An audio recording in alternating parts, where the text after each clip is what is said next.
खालिस्तानी आतंकी हरदीप सिंह निज्जर और सुखा दुनके की गोली मारकर हत्या कर दी जाती है और कनाडा में बवाल मच जाता है।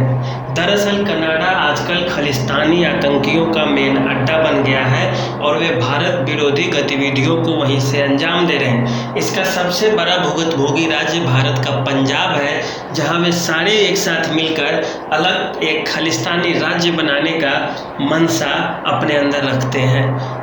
दरअसल साल दर साल बीतते गए और कोई 15 वर्षों से तो कोई 20 वर्षों से कनाडा में सक्रिय रहा है और कनाडा को चूँकि मिनी पंजाब भी बोला जाता है, क्योंकि पंजाब के बहुत से लोग वहाँ जाकर बस गए हैं और व्यवसाय में है तो कोई नौकरी कर रहा है तो कोई किसी काम में लगा हुआ है। इसीलिए खालिस्तानी आतंकियों के लिए कनाडा एक काफ़ी सेफ जगह हो गया है।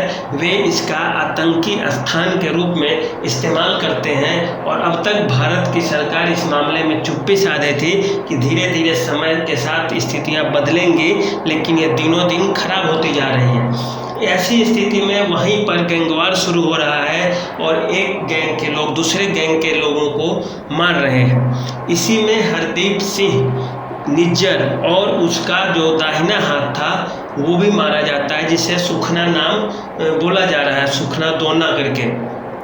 ये दोनों खालिस्तानी आतंकी थे जिनकी NIA को भी तलाश थी, नेशनल इन्वेस्टिगेशन एजेंसी, जिन 42-43 नामों का लिस्ट तैयार की है भारत विरोधी गतिविधियों में शामिल होने के कारण, उसमें ये दोनों का नाम भी मुख्य रूप से था।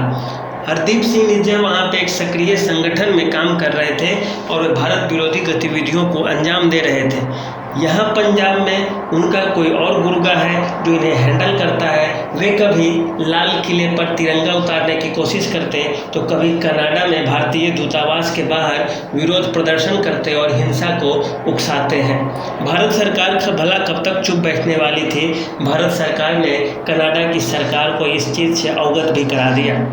हुआ यही, कनाडा की सरकार ने एक भारतीय राजदूत को निष्कासित किया, निलंबित किया और उन्हें बोला कि ये कनाडा में शांति को नहीं देखना चाहते। इसी के जवाब में भारत ने भी कनाडा के एक राजदूत को भारत से निष्कासित कर दिया। आनन फानन में क्या था, दोनों तरफ से प्रतिक्रियाएं शुरू हुई।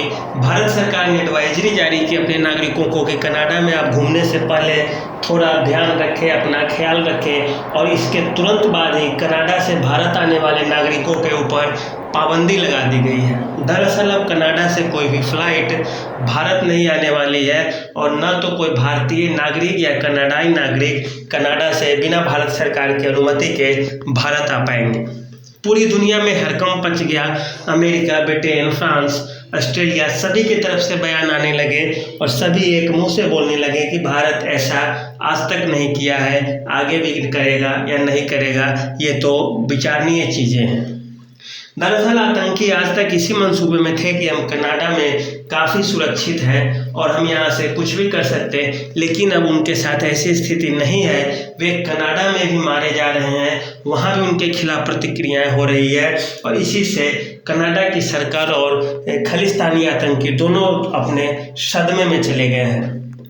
भारत के एक खुफिया तंत्र रॉ के ऊपर आरोप लगता है कि कनाडा में रॉ काफ़ी सक्रिय है और वही खालिस्तानी आतंकियों की हत्या करा रही है और कनाडा को अस्थिर करने की कोशिश कर रही है।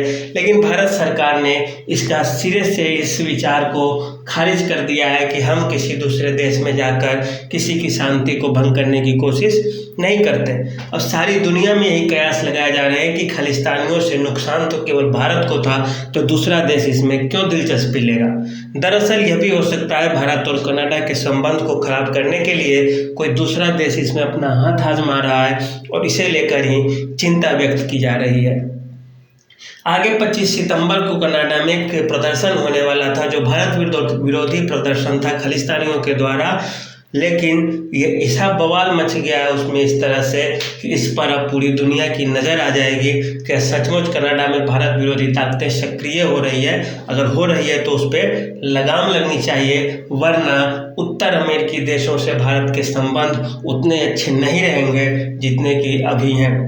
सारी दुनिया की नज़र अब इस बात पर भी टिकेगी कि भारत किस तरह से खालिस्तानियों से निपट रहा है।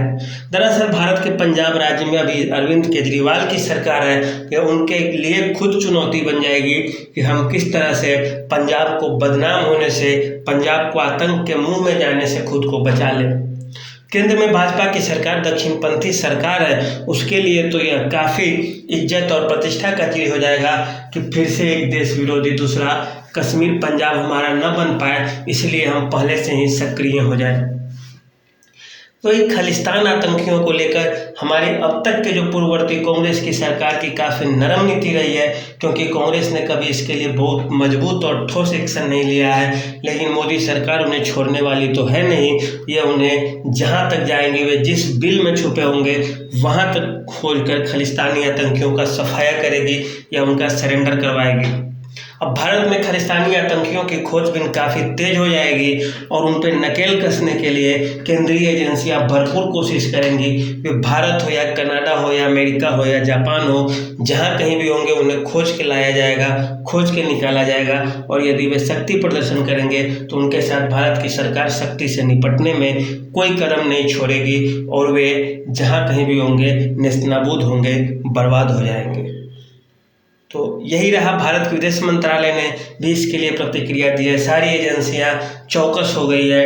भारत के विदेश मंत्री एस जयशंकर गृह मंत्री से मिल रहे हैं, प्रधानमंत्री से मिले हैं, सारी स्थितियों से अवगत कराए हैं और आगे के कदम पे चर्चाएं चल रही है। तो यही रहा, इसके लिए जैसे ही कुछ अपडेट आएगा हम आपको बताएंगे। तब तक के लिए धन्यवाद।